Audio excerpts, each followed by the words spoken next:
அதிகாரம் 11. அலெக்சாந்தரின் வீழ்ச்சி.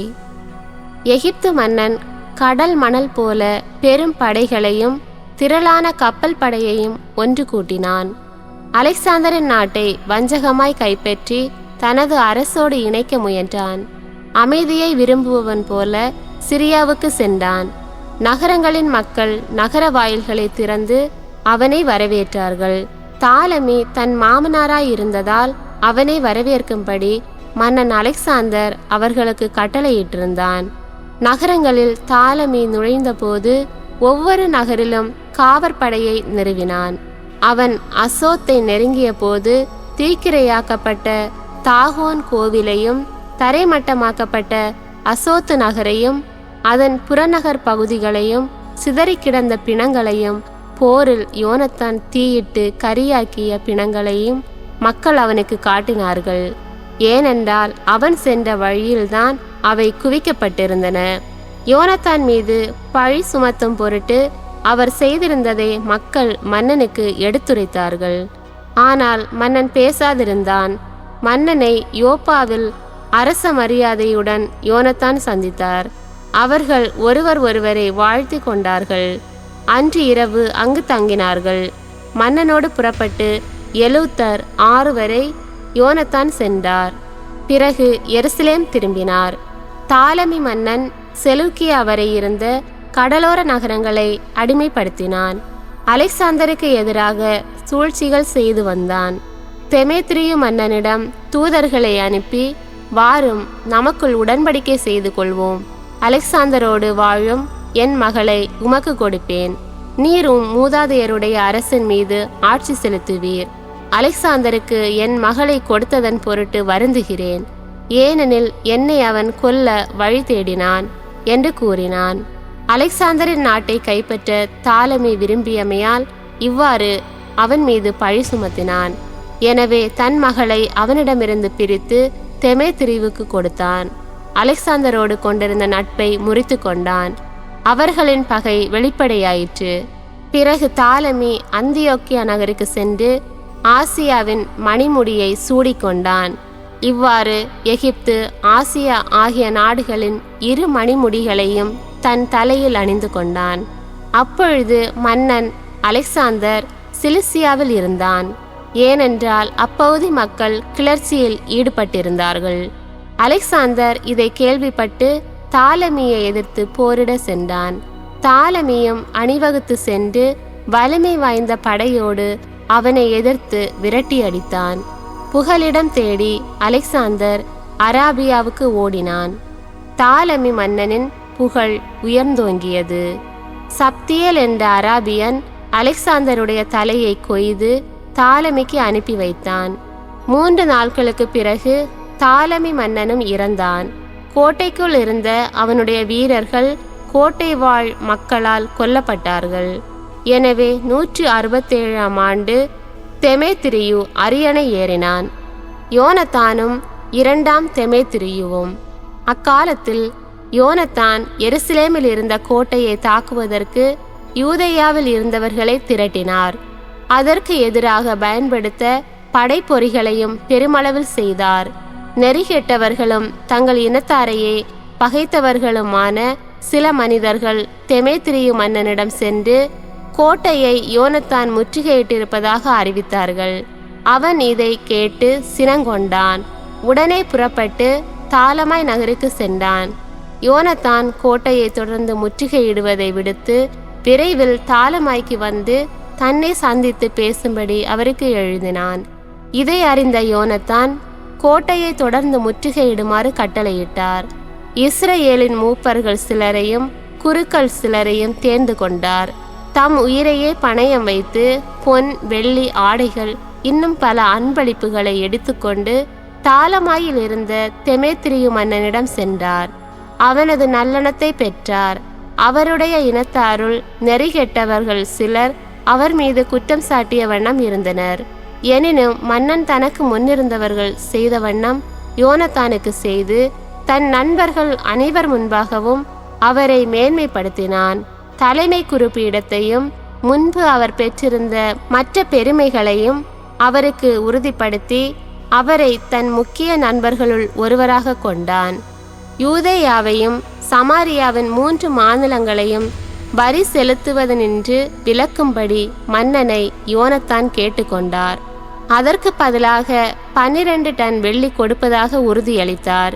மன்னன் அதற்கு இசைந்து அவை எல்லாவற்றையும் உறுதிப்படுத்தி யோனத்தானுக்கு எழுதிய மடல் பின்வருமாறு: தெமேத்திரியு மன்னர் தம் சகோதரரான யோனத்தானுக்கும் யூத இனத்தாருக்கும் வாழ்த்து கூறி எழுதுவது: உங்களை பற்றி எம் உறவினர் இலாஸ்தோனுக்கு நாம் எழுதிய மடலின் நகல் ஒன்றை உங்களுக்கு அனுப்பி வைக்கிறோம்.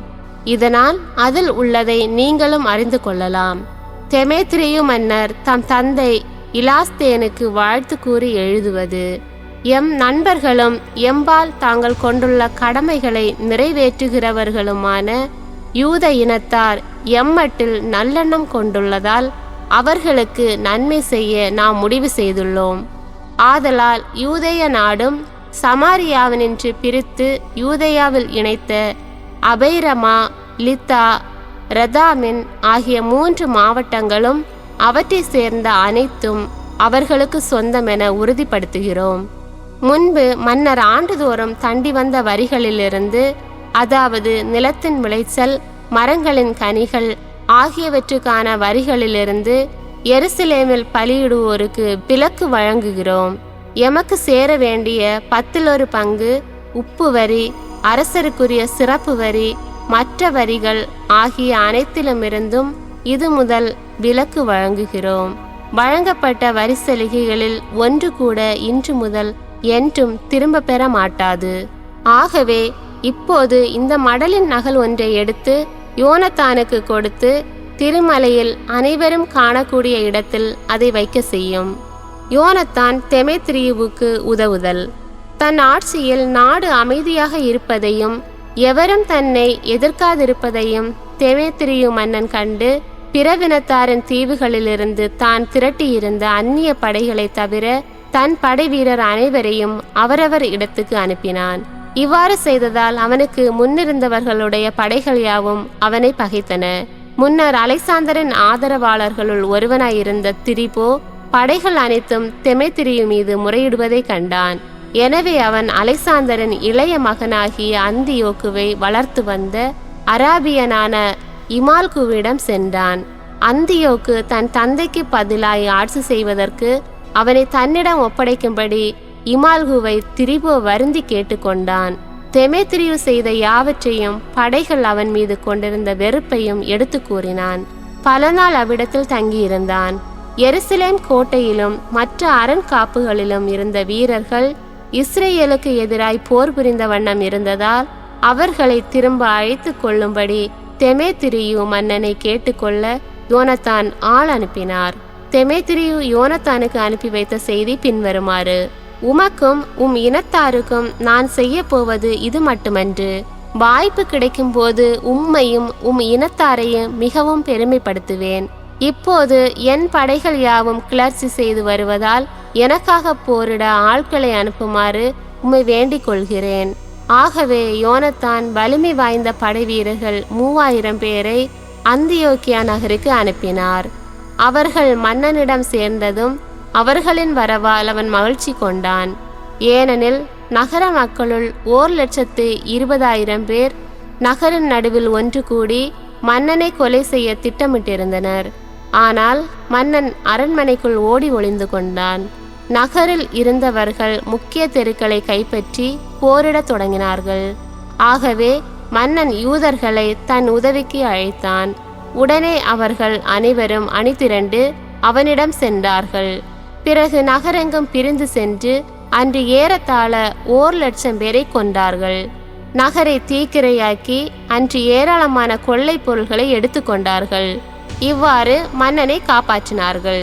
யூதர்கள் தாங்கள் திட்டமிட்டபடி நகரை தங்கள் கட்டுப்பாட்டுக்குள் கொண்டு வந்துவிட்டார்கள் என்று நகரில் இருந்தவர்கள் கண்டார்கள். இதனால் துணிவு இழந்து மன்னனிடம் சென்று கதறி மன்றாடினார்கள். எங்களுக்கு அமைதி தாரும், எங்களுக்கும் நகருக்கும் எதிராக போரிடும் யூதர்களை தடுத்து நிறுத்தும் என்று வேண்டினார்கள். தங்கள் படைக்கலங்களை எரிந்துவிட்டு சமாதானம் செய்து கொண்டார்கள். இவ்வாறு யூதர்கள் மன்னன் முன்பும் அவனது நாட்டு மக்கள் அனைவர் முன்பும் பெருமை பெற்று திரளான கொள்ளை பொருட்களோடு எருசலேம் திரும்பினார்கள். தெமேத்திரியு மன்னனுடைய அரசு நிலை பெற்றது. அவனது ஆட்சியில் நாடு அமைதியாய் இருந்தது. பின்னர் அவன் தன் உறுதிமொழிகளை எல்லாம் மீறி யோனத்தானோடு கொண்டிருந்த நட்புறவை முறித்து கொண்டான். அவரிடமிருந்து பெற்றிருந்த நன்மைகளுக்கு நன்றி காட்டாமல் அவருக்கு பெரிதும் தொல்லை கொடுத்து வந்தான். யோனத்தானும் ஆறாம் அந்தியோக்குவும். இதன் பிறகு சிறுவன் அந்தியோக்குவுடன் திரிபோ திரும்பி வந்தான். அந்தியோக்கு முடிப்புனைந்து அரசாள தொடங்கினான். தெமேத்திரியு திருப்பி அனுப்பியிருந்த படைகளெல்லாம் அந்தியோக்குவுடன் சேர்ந்து கொண்டு தெமேத்திரியுவை எதிர்க்கவே அவன் முறியடிக்கப்பட்டு ஓடினான். திரிபோ யானைகளை பிடித்து அந்தியோக்கியா நகரை கைப்பற்றினான். பின்னன் சிறுவன் அந்தியோக்கு, நீர் தலைமை குருவாய் தொடர்ந்து இருப்பீர் என உறுதிப்படுத்துகிறேன். 4 மாவட்டங்களுக்கு ஆளுநராக உம்மை ஏற்படுத்துகிறேன். மன்னரின் நண்பர்களுள் ஒருவராகவும் ஏற்றுக்கொள்கிறேன் என்று யோனத்தானுக்கு எழுதி அனுப்பினான். பொன் தட்டுகளையும் உணவு கலன்களையும் அவருக்கு அனுப்பி வைத்தான். பொற்கிணத்தில் அருந்தவும் அரச ஆடை உடுத்தி கொள்ளவும் பொன் அணியூக்கு அணிந்து கொள்ளவும் அதிகாரம் அளித்தான். அவருடைய சகோதரரான சீமோனை தீரின் எல்லையில் இருந்த கணவாயிலிருந்து எகிப்தின் எல்லை வரை இருந்த பகுதிக்கு ஆளுநராக ஏற்படுத்தினான். யோனத்தான் புறப்பட்டு யூப்ரதீசு ஆற்றுக்கு மேற்கே இருந்த நகரங்களுக்கு சென்றார். சிரியாவின் படைகள் யாவும் அவரோடு கூட்டு சேர்ந்து கொண்டன. அவர் அஸ்கலோன் நகர் சேர்ந்ததும் நகரில் இருந்தோர் பெரும் சிறப்போடு அவரை வரவேற்றனர். அவர் அவ்விடம் இருந்து காசாவுக்கு சென்றார். காசாவில் இருந்தவர்கள் வாயில்களை அடைத்து அவரை உள்ளே விடவில்லை. எனவே அவர் அதை முற்றுகையிட்டு புறநகர் பகுதிகளை கொள்ளையடித்து தீக்கிரையாக்கினார்.